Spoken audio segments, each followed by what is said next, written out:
నూతన ఆంగ్ల సంవత్సర శుభాకాంక్షలు. 2026వ సంవత్సరం జనవరి నెల 1వ తారీఖు నుండి డిసెంబర్ నెల 31, 2026 సంవత్సరము అందరికీ నూతన ఆంగ్ల సంవత్సరానికి స్వాగతం పలుకుతూ ఈ 2026వ సంవత్సరంలో అందరికీ శుభాన్ని, జయాన్ని, ఐశ్వర్యాన్ని, ఆనందాన్ని ప్రసాదించాలని మనం మనసారా కోరుకుందాం. ఇక్కడ విశేషం ఏమిటయ్యా అనగా మనకు క్యాలెండర్ పంచాంగం చెప్పుకుంటున్నాం.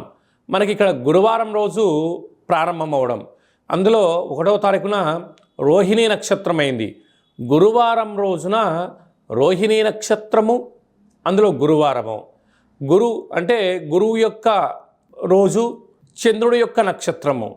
అంటే విశేషమైనటువంటి గజకేసరి యోగము ఈ సంవత్సరం అందరికీ ప్రసరిస్తుందని చెప్పి గమనించాలి. అలాగనే మనకు ఉగాది పండగ శ్రీ పరాభవనామ సంవత్సరము కూడా గురువారం ప్రారంభమవుతుంది. ఇది చాలా విశేషంగా గమనించగలగాలి.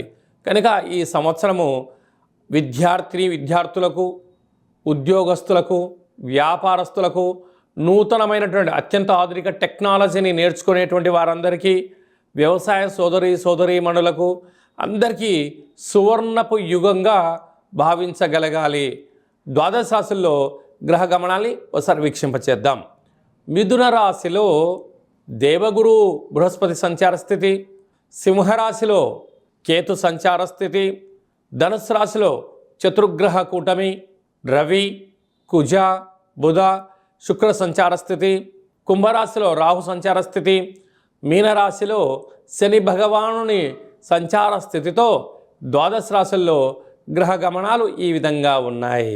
మిథున రాశి వారికి ఈ ఆంగ్ల సంవత్సరం నుండి మరియు ఉగాది పండుగ నుంచి ఆదాయ వ్యయాల్ని ఒకసారి తెలుసుకుందాం. మిథున రాశి వారు రాశాధిపతి బుధుడు అయినను, మీరు ఎన్ని తెలివితేటలు వాడినను, ఎంత సన్మార్గంగా ఉండినను అధిక ఖర్చులు పొంచి ఉన్నాయని చెప్పి గమనించాలి. ఆదాయం 8, వ్యయం 11 అనగా మీ యొక్క ఆదాయం 8 రూపాయలు ఉంటే ఖర్చులు అదనంగా 3 రూపాయలు చూపిస్తున్నాయి. కనుక ఇలాంటి కాల సమయంలో అనవసరమైన ఖర్చులను నివారించుకోవడం, వీలైనంత వరకు మౌనంగా ఉండడం, ఆడంబరాలకు దూరంగా ఉండగలిగినట్లయితే మీరు ఉండబడిన సంపదను పోగొట్టుకోకుండా, గతంలో సంపాదించినటువంటి స్థిరచరాస్తులను అమ్ముకోకుండా ఉండే పరిస్థితి ఉంటుందని చెప్పి జ్యోతిర్విజ్ఞానం తెలియచేస్తుంది. అలాగనే రాజ్యపూజ్యం 1, అవమానం 7. మీ చేతులతో ఎవరికైతే డబ్బులు ఇచ్చారో, మీతో ఎవరైతే సహాయం పొందారో, ఇన్ని రోజులు మీ చుట్టూ ఎవరైతే ఉన్నారో వారే ఇప్పుడు మీకు మీ యొక్క ఎదుగుదలను ఓర్వలేక శత్రులుగా మారే పరిస్థితి అధికంగా ఉంటుంది. కనుక మీరు ఎవరిని నమ్మే పరిస్థితి లేదు. కనుక ఇలాంటి కాల సమయంలో చెక్కులపైన సంతకాలు పెట్టి ఇవ్వడం కానీ, హామీలు ఇవ్వడం కానీ, అందుకే మన పెద్దవారు చెప్తుంటారు, ఆవేశంలో నిర్ణయాలు తీసుకోవద్దు, ఆనందంలో వాగ్దానం చేయొద్దు అంటుంటారు. కనుక ఇలాంటి కాల సమయంలో శత్రులు అధికంగా పొంచి ఉన్నారు, అవమాన బాధలు ఎక్కువగా ఉంటున్నాయి. అలాగా రియల్ ఎస్టేట్ రంగంలో ఉండబడిన వారు, వ్యవసాయ సోదరీమణులు, ఆధ్యాత్మిక చింతన కార్యక్రమాన్ని నడిపేటువంటి వారు, అలాగనే ఆహార ఉత్పత్తులు, వ్యవసాయ సోదరీమణులు, గృహ భవన నిర్మాణ కార్యక్రమం చేసేటువంటి వారు, ప్రభుత్వ ఉద్యోగస్తులు, ప్రైవేట్ రంగంలో ఉండబడిన వారికి ఎంతో జాగ్రత్త అవసరం. మీరు ఏమి చేసినా, లేకపోతే చెయ్యాలనుకున్నా, ఏమి చేసినా అనేక మంది మిమ్మల్ని గమనిస్తున్నారు.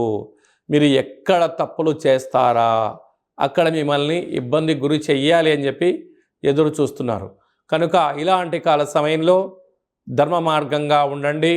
వీలైనంత వరకు ఈ సంవత్సరం అంతను కూడా విష్ణు సహస్రనామ పారాయణాన్ని వినడం, వెంకటేశ్వర స్వామి యొక్క దర్శనం, వీలైతే కాశీ విశ్వనాథుడి యొక్క దర్శనం, పుష్కర స్నానం చేయడం వలన సకల గ్రహ దోషం తొలగి సద్బుద్ధి, సద్జ్ఞానము, సత్ప్రవర్తన వలన అనారోగ్యానికి గురి కాకుండా సకాలంలో తిండి, సకాలంలో సత్ప్రవర్తన వలన ఉన్నతమైన జీవితాన్ని పొందబోతారు అని చెప్పి గమనించాలి.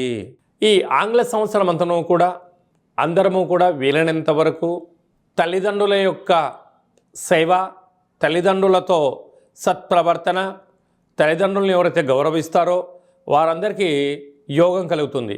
అలాగనే మనకు దత్తాత్రేయ స్వామి వారి యొక్క దర్శనం, ప్రతి గురువారం పూట శ్రీ మేధా దక్షిణామూర్తి స్వామివారిని స్మరణ, ప్రతి గురువారం రోజున మహాదేవుడికి రుద్రాభిషేకము, అలాగనే గాణగాపుర దర్శనము, వీలైతే అరుణాచల క్షేత్ర స్వామివారి యొక్క దర్శనం ఎవరైతే చేసుకుంటారో ఈ సంవత్సరంలో పరిపూర్ణమైనటువంటి గురువు యొక్క ఆశీస్సులు కలిగి విద్యలో, ఉద్యోగంలో, ఐశ్వర్యంలో, వ్యాపారంలో కొదవ ఉండదు అని చెప్పి గమనించగలగాలి. ఇంకనూ మనం విజయం సాధించగలగాలి అన్నట్లయితే ఒక్కొక్క నెలలో మనకు ఒక్కొక్క కాళభైరవ స్వామి వారు ఉంటారు.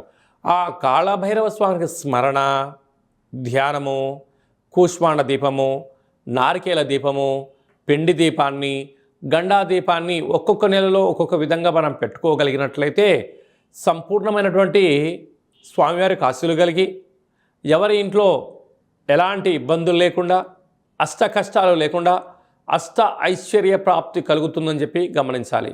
ఈ యొక్క పాత్ర కాళభైరవ స్వామివారి యొక్క అక్షయ పాత్ర. అంటే ఈ యొక్క పాత్రలో అనేక రకముల యంత్రములను అచ్చు వేయడం జరుగుతుంది. ఈ యొక్క పాత్రను ఇంట్లో ఉంచుకొని పూజ చేసిన తదనంతరము ఇలా ఒక్కసారి శబ్దం చేస్తే ఈ పాత్రలోంచి ఓంకార శబ్దం రావడం జరుగుతుంది.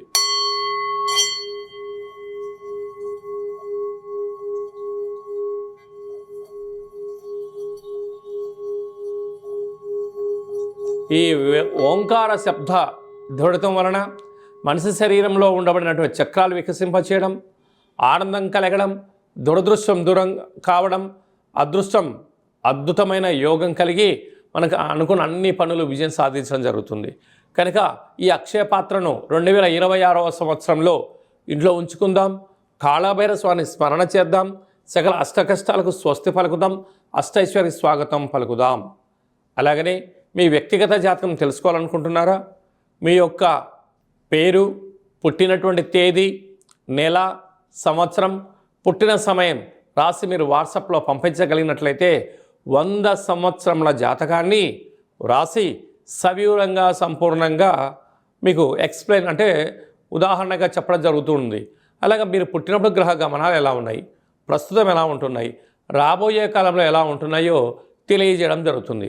చాలామందికి పుట్టినటువంటి కాల సమయంలో డేటా ఆఫ్ బర్త్లో లేనటువంటి వారికి మీ పేరు యొక్క మొదటి అక్షరాన్ని అనుసరిస్తూ రాశిని తెలియచేస్తూ రాశి యొక్క స్థితిగతులను చెప్పుకుంటూ అలాగనే రమణ శాస్త్రం ద్వారా అనగా గవ్వళ ద్వారా కాళభైరవ ఉపాసన చేత భూత భవిష్యత్ వర్తమానాన్ని తెలియజేయడం జరుగుతుంది. కనుక 2026వ సంవత్సరంలో మనకు ఉగాది పండుగ దగ్గర నుంచి ఆదాయము, వ్యయము, రాజపూజ్యము, అవమాన కార్యక్రమాలను ఎలా నివారించుకోవాలి, ఐశ్వర్యాన్ని ఎలా పొందుకోవాలో ముందుగానే తెలుసుకుందాం. అపాయింట్మెంట్ తీసుకొని సంప్రదించగలరు. అందరికీ ఈ 2026వ సంవత్సరంలో శుభం, జయం, లాభం, ఐశ్వర్యం కలగాలని కోరుకుంటూ ఆశీర్వచనం.